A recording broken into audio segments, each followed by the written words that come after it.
आज हम बात करेंगे एक सच्ची घटना की जो मैंने एक बुक में पढ़ी थी।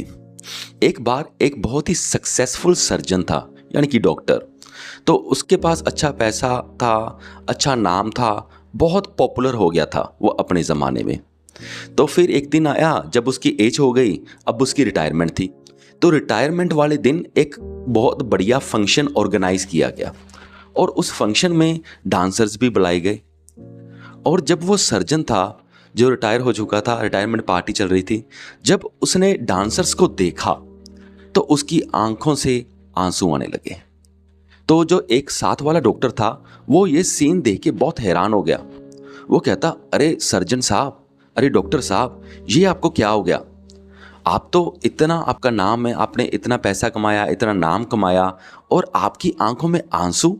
आपको तो बहुत खुश होना चाहिए, या ये फिर खुशी के आंसू हैं? तो सर्जन साहब कहते हैं, नहीं, ये खुशी के आंसू तो नहीं है, ये गम के आंसू है। तो ये बात सुन के वो दूसरा साथी, जो दूसरा डॉक्टर था, वो और भी ज़्यादा वो परेशान हो गया। उसने कहा, क्या बात कर रहे हो? आज इतना पैसा कमाने के बाद, इतना नाम कमाने के बाद, और आप ये बोल रहे हो कि आपके ये गम के आंसू निकल रहे हैं? अरे ऐसा क्यों? तो सर्जन साहब कहते ऐसा इसलिए कि जब मैंने ये डांसर्स को नाचते हुए देखा ना, तो मेरे दिमाग में बात आई कि मैं भी हमेशा एक डांसर बनना चाहता था। पर मेरे घर वालों ने मुझे ये डॉक्टर बना दिया, सर्जन बना दिया। हाँ, मैं सर्जन बन गया, सर्जन बन के मैंने नाम भी बहुत अच्छा कमाया। मैं लोगों की अच्छी मैंने सर्जरी की, बहुत अच्छे केसेस सॉल्व करे, बहुत अच्छा पैसा कमाया। पर मैंने अपनी आत्मा को खो दिया।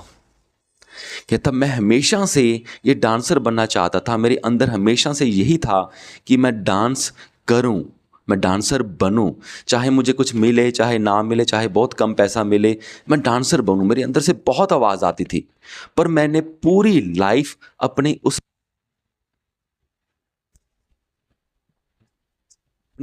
पैशन को, अपनी आवाज़ को एक्सप्रेस नहीं मैंने करने दिया, और खुद ही मैंने ये रोके रखा।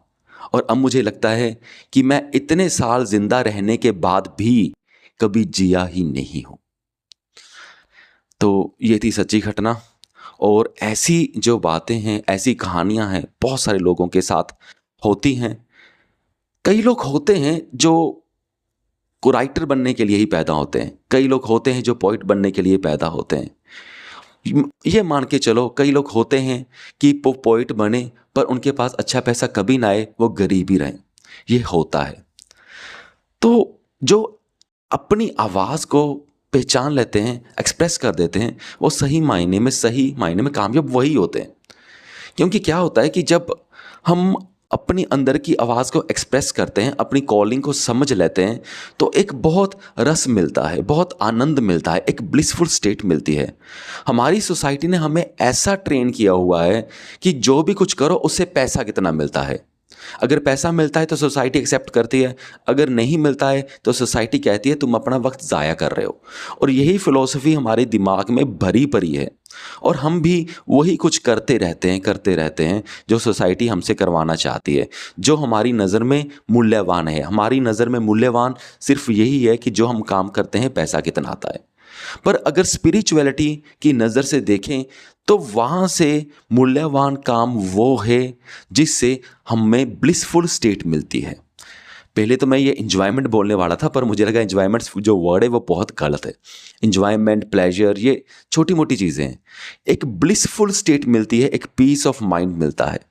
तो वो सबसे सही काम हमारे लिए होता है, जो काम करके हमें ब्लिसफुल स्टेट में हम पहुंच सकते हैं। ये हम कैसे पता चलेगा? कि हमें अलग अलग काम करके देखने पड़ेंगे। जब हम अलग अलग काम करेंगे तो हमें एक पॉइंट रियलाइज़ होगा कि इस काम में हमें बहुत अच्छा महसूस हो रहा है, और जिस काम में हमें अच्छा महसूस हो रहा है उसी काम को हमें फॉलो करना चाहिए। तो इससे क्या होगा कि ब्लिसफुल स्टेट आती है, एक आनंदमयी स्टेट आती है। तो जैसे जैसे हम ऐसी लाइफ जीते हैं ना, ब्लिसफुल स्टेट वाली, तो वो आनंद का लेवल बढ़ता जाता है, बढ़ता जाता है, बढ़ता जाता है और बढ़ता जाता है। ये कम नहीं होता। जब हम अपनी अंदर की कॉलिंग को दबा करके कुछ और करते हैं तो हमें पहले दिन बुरा लगता है, हम कहते हैं चलो पैसे आ रहे हैं ठीक है, तो अगले दिन और बुरा लगता है, पर हम कहते हैं पैसे आ रहे हैं, ठीक है, तो ऐसे ऐसे जो हमारी वो उदासी है वो दिन बाय दिन बढ़ती रहती है। कुछ दिनों के लिए तो हमें पता नहीं चलता, लेकिन महीनों में हमें एहसास होने लगता है और सालों में तो हमारी बैंड बज जाती है। भी हमें लगता है कि ये तो हमने पूरी ज़िंदगी ही बर्बाद कर दी, ऐसी फीलिंग्स आती हैं। ये सत्य है, ये रियलिटी है। सो यही पॉइंट था कि हमें अपनी इनर कॉलिंग को फॉलो करना चाहिए। सो मुझे पूरी उम्मीद है कि आप सबको मेरा पॉइंट समझ में आ गया होगा। सो इस वीडियो को यहाँ तक देखने के लिए आपका बहुत बहुत धन्यवाद। Thank you.